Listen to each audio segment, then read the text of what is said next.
Hello and welcome to this Monday edition of the World Report with me, Arjun Samar Mahindran. Let's take a look at what's making headlines around the world. Canadian Prime Minister Justin Trudeau is expected to announce his resignation as the leader of the Liberal Party this week. The Globe and Mail is reporting Trudeau has been under pressure from elected lawmakers in his party to quit for months. And it increased further when Chrystia Freeland, his finance minister and deputy prime minister, stepped down on the 16th of December, saying she and Trudeau were at odds on policy. Liberal lawmakers are scheduled to hold a caucus meeting on Wednesday.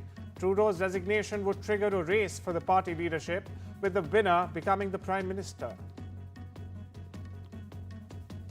A Bangladeshi court has issued a second arrest warrant for exiled former Prime Minister Sheikh Hasina, this time for her alleged role in enforced disappearances. The chief prosecutor said on Monday, Dhaka has already issued an arrest warrant on charges of crimes against humanity for the 77-year-old Hasina, who fled to old ally India in August after she was toppled by a student-led revolution. Her 15-year-old tenure saw widespread human rights abuses, including the mass detention and extrajudicial killings of her political opponents. Tajul Islam, chief prosecutor of the Domestic International Crimes Tribunal, or the ICT in Bangladesh, said the second warrant relates to enforced disappearances during Hasina's tenure. According to multiple reports citing Hamas and Israeli officials, Hamas was said to have agreed to Israel on a list of 34 hostages to be released in the first phase of a potential ceasefire deal. But the Palestinian terror group was refusing to detail who of them were alive. After a Hamas official cited by Western media agencies as claiming the terror group had supplied such a list, Prime Minister Benjamin Netanyahu's office quickly denied it and said that as of now, Hamas has not given a list of hostages. Western media outlets later said the Hamas official had provided the outlet a copy of the list showing the names of 34 hostages it agreed to set free in any possible ceasefire deal with Israel. However, the agency did not say whose names were on that list. Israel has warned that the ceasefire agreement with Hezbollah could collapse if the Lebanese Iran-backed militia group does not withdraw beyond the Litani River in South Lebanon, one of the key stipulations of the truce. Both Israel and Hezbollah have repeatedly accused each other of violating the terms of the agreement, although it has largely been holding. The two parties agreed to stop hostilities for at least 60 days from the 27th of November.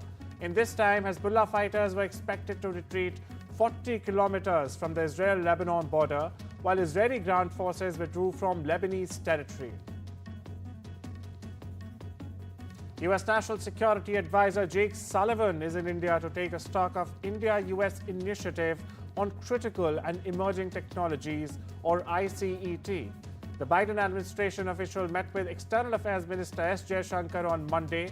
According to reports, Sullivan is expected to include discussions with Indian counterparts about the impact of Chinese dams.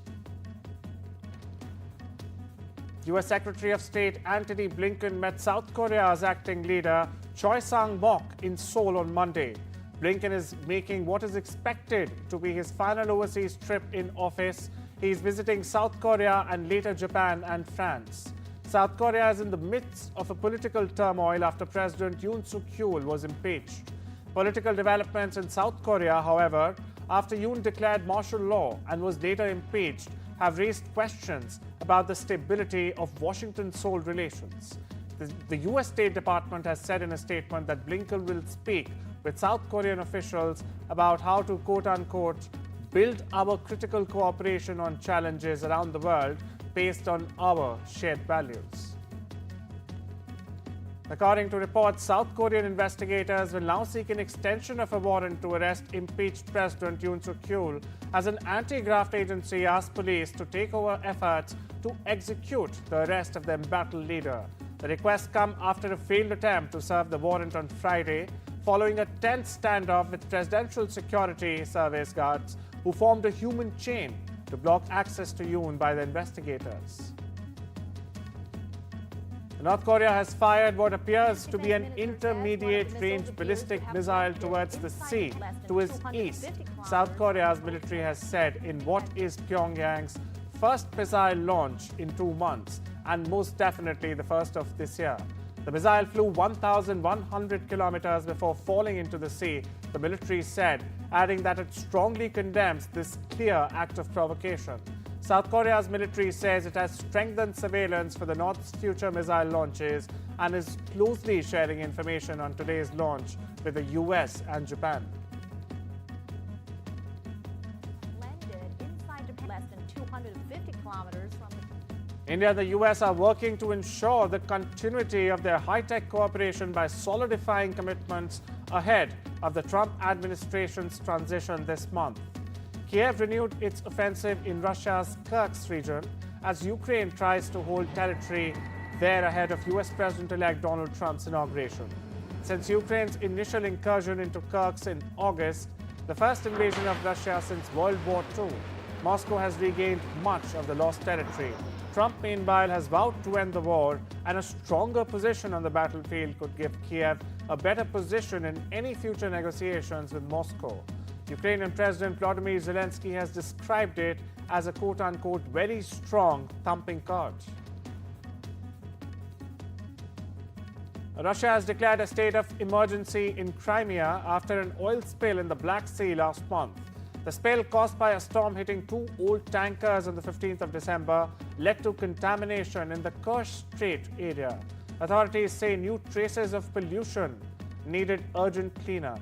Over 86,000 tons of contaminated sanded soil have been cleared so far by more than 10,000 workers. The cleanup effort is focused around Anapa, a popular resort town. Environmental groups, meanwhile, report that the spill has caused the death of dolphins, porpoises, and seabirds. Canada has temporarily halted accepting new applications for parent and grandparent permanent residency sponsorships to focus on clearing the backlog of existing cases, according to a directive issued by the Immigration Minister, Mark Miller. Now, the directive, published in the Canada Gazette, reaffirms the government's commitment to family reunification but prioritizes processing applications submitted last year. Miller noted that the decision aligns with the government's broader immigration goals. To streamline operations, other immigration streams have also seen new sponsorships paused as part of its immigration levels plan, which targets a reduced overall intake over the next 3 years. The Canadian government aims to admit up to 15,000 applications submitted through the Family Reunification Program this year. The number of people with flu in hospitals in England has quadrupled over the past month and is rising at a very concerning rate, NHS chiefs have warned. Meanwhile, the amount of acute respiratory illness causing Americans to seek health care is at a high level too, according to the Centers for Disease Control and Prevention. In an update issued on Friday, the CDC announced that in addition to COVID-19 activity increasing from low levels in most areas across the US, seasonal influenza activity also continues to increase and is elevated rather across most of the country. Elon Musk has said Nigel Farage should quit as the leader of Britain's right-wing Reform UK party in an abrupt withdrawal of support by the US billionaire for the Brexit campaigner who is trying to shake up the British political establishment again. The Reform Party needs a new leader. Farage doesn't have what it takes, Musk said on his social media platform X on Sunday, a few hours only after Farage described him as a friend who made reform, quote-unquote, look cool. The FBI on Sunday released videos of Shamsuddin Jabbar, the man responsible for the truck attack in New Orleans on New Year's Day that killed 14 people. The video showed him in the hours leading up to the attack and during a previous visit to the city. 42-year-old Jabbar, a former U.S. Army soldier from Houston, carried out the attack early Wednesday. Police fatally shot him during a firefight at the scene of the deadly crash on Bourbon Street. It's famous worldwide for its festive vibes in New Orleans' historic French Quarter. Shamsud Jabbar, the man responsible for the truck attack in New Orleans on New Year's Day that killed 14 people, visited the city twice and recorded video of the French Quarter with hands-free glasses, an FBI official has said. Shamsuddin Jabbar, a US citizen from Houston, also traveled to Cairo, Egypt, as well as Ontario, Canada before the attack, although it was not yet clear whether those trips were connected indeed to the attack or not. Deputy Assistant Director Christopher Raya said at a press conference. We have also tracked that Jabbar traveled to Cairo, Egypt from June 22nd until July 3rd of 2023. A few days later, he flew to Ontario, Canada on July 10th and returned to the US on July 13th of 2023. Our agents are getting answers as to where he went, who he met with, and how those trips may or may not tie into his actions here in our city in Warrant. We've also discovered that Jabbar made at least 2 trips to New Orleans in the months prior to the attacks. One in October and the other a month later in November of 2022. The congestion pricing plan covering lower and midtown Manhattan in New York took effect on Sunday, making the New York City the first US city to rather implement such a plan. Vehicles will be tolled once a day for entering the congestion relief zone, with the amount depending on the type of the vehicle, time of the day, whether any crossing credits apply, and the method of payment, with discounts and exemptions applicable to certain drivers or vehicles. The Metropolitan Transportation Authority, or the MTA, has said in a statement posted on its official website. Venezuela's government has doubled down on its intention to arrest the opposition leader who claims he defeated President Nicolas Maduro in last year's election in the form of a threat from the ruling party-controlled Congress. Without mentioning Edmundo Gonzalez's name, the National Assembly leader Jorge Rodriguez said the unicameral body would order the immediate arrest of the retired diplomat should he step on Venezuelan soil. Now, the threat follows the government's recent announcement of a $100,000 reward for information on Gonzalez's whereabouts and comes less than a week before Venezuela's next presidential term is set to begin. Thousands of families lined the streets in the Spanish capital on Sunday to watch the Three Kings parade.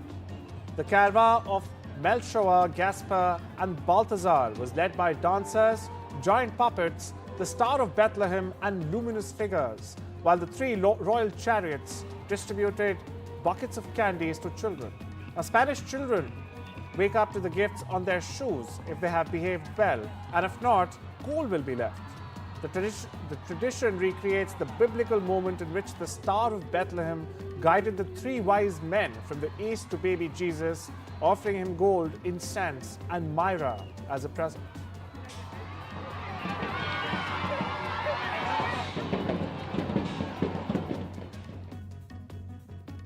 Revelers kicked off the 2025 Carnival season with an unofficial Carnival opening with street parties around Rio de Janeiro on Sunday. 42 different street party bands from 9 a.m. local time through 4 p.m. local time, or when the last Reveler leaves, will be parading through Rio's downtown. Unofficial street parties are groups that parade without taking part in the City Hall's registration process. Many started out as groups of musician friends who ended up attracting revelers on the way, celebrating together.